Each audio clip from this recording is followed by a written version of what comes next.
Hey y'all, it's Betsy and Mom from Happily Ever After, etc. and welcome back to another gardening project. So yesterday we planted this Japanese maple for Mother's Day. In the middle of that, we ended up taking out most of the monkey grass and weeds from the front half of this little tiny bed. This is the driveway garden bed Mom has right when you come into her driveway. So she put an oak leaf hydrangea in. Oh, years ago. Almost one of the first things she put up front in the garden. And a dogwood last year, but that's really all she's put in this hydrangea bed. That's looking pitiful. And a little pitiful hydrangea. But that's really all she's put in this bed. She hadn't even, Oh, this little rose. Mom has lots to say. A rose. This is one of the roses from Betsy's house.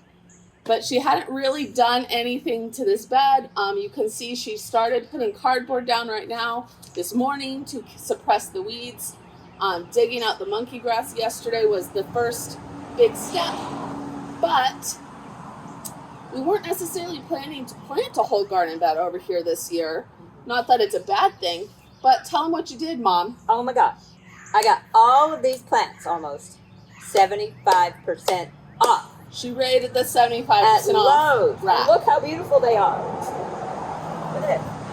Coreopsis. It's called Uptick Golden and Bronze Coreopsis. She paid $3 for that plant. Maybe. I paid $2 for those verbena. They're an off-brand verbena, but they look like the peachy keen. They're like the light peach and then the darker peach rosettes. They're very pretty. Then she got 2 gauras. Yeah, some gauras over there, which actually these I paid like $2.50 for. So 2 of those, 3 of the coreopsis, and then I did pay full price for that little sunflower. For this little sunflower, but it is supposed to get really big, and she wanted really to see how it did. And she likes yellow, so I love yellow. She'll pay full price for yellow. And then she got another of the saucy wine salvia, which also gets. She actually got 2 more of those. She planted one last week, like mine, and then of course they were on the sale rack, so she got 2 more. One for over in that garden, and this one. We were hoping to put all 3 over there in a clump. But they're too big. But I told her, like, they get 36 high by 30 wide, so they really can stand alone. Yeah. But over kind of right next to the other one is a butterfly bush that we planted, and it is just getting lost over there. Yeah. I have no idea if you're in the shot or not. Oh, that's okay. I'll be right here. And it is... The butterfly bush that's over there is right behind a knockout rose, and it's just kind of getting lost. It's clashing. And they're both almost the same color. So we're going to dig that butterfly bush up, and I think bring it over here. Here or here. One of the two. And put the other salvia over there, and then this salvia back here. So this should be a really pretty mix. But like I said, Mom started by putting the cardboard down. If you've never done the no-dig cardboard method, I will link a video down below. It's awesome. I mean, I got most of the weeds out, but this will really help the weeds from coming back so quickly. It helps you not having to weed and reweed and weed and the cardboard gets really wet, and it composts right into your garden. So she will put a couple layers of compost and mulch over this for the plants. No, I really like this brown cardboard look. Yes. So fancy. Classy. So fancy. And you won't even know that the cardboard's under there, and then it will just decompose into the soil. So. Exactly. And I had put up a temporary drip system. In fact, to water the rose and the hydrangea and the dogwood. Let me get it. It's in the back. She cut it to start putting the cardboard down. And so it's a black tube, the black 1/2-inch poly tubing. And then here it is. She just done emitters. I just did to those 3 plants. Yeah, 4 emitters, and I looped it to that one black hose, which goes back to my back garden, and I attached it here, and then I just had emitters, one for the tree, and one for the hydrangea, and then one for this rose.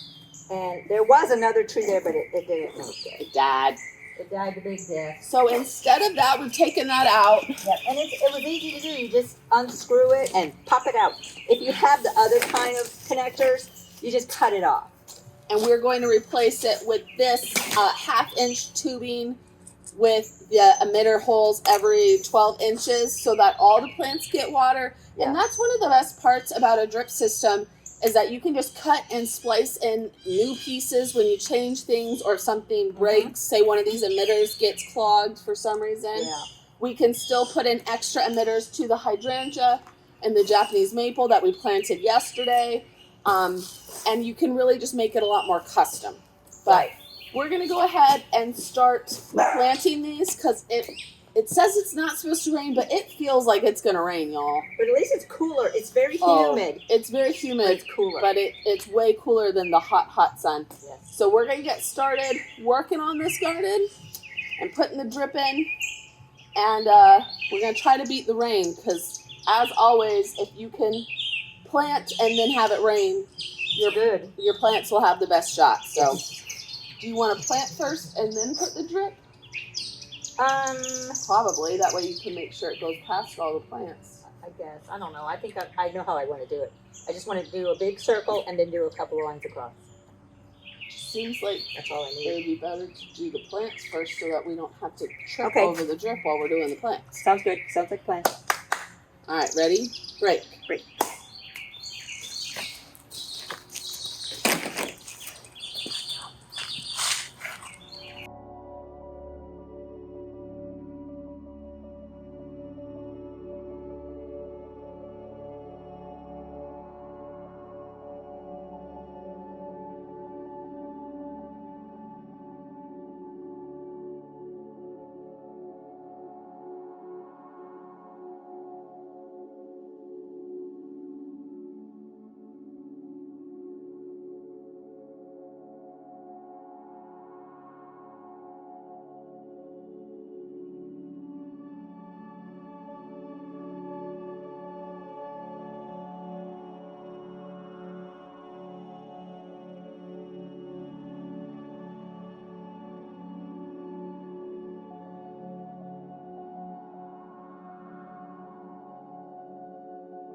All right, y'all. We are done with this little bed.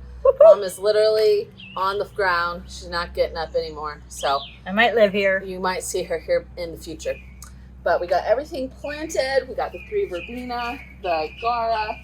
What is the yellow and red one, Mom? Helianthus. Oh, no, coreopsis. Coreopsis. The sunflower, the saucy wine salvia. This is the little hot pink butterfly bush that we transplanted. You can see the butterflies are already finding it. Oh, yeah. They're loving it. Loving it. That's fun. Little white butterfly. So most of these things on the clearance rack are already getting buds again. And in a week or 2, we'll be just fine and blooming and very happy. So I will put some of the tags up on the screen so you can see all the info, but we'll take some more pictures once we get some compost and mulch in there. Yeah, and we got all of the drip done, so we went around the whole bed, and then we did 2 lines past the hydrangea and the Japanese maple in the middle, and Mom will put individual emitters to those 2 things as well. Yeah, to the big thing. So that they are...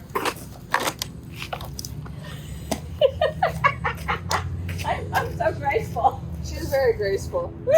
So that they have extra water. But we're going to call this good for today. So I hope you like this little project. I love it. 75% off rack for the win. For the win, that's right. Bye, y'all. Bye.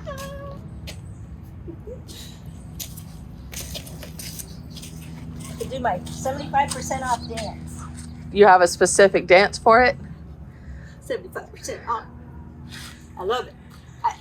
See, you don't know, but I am a huge sale girl. You mean cheapskate? I love anything on a sale. No, Oh, I know. I will spend money, but I love it when I get a sale even more. I know. It's my favorite.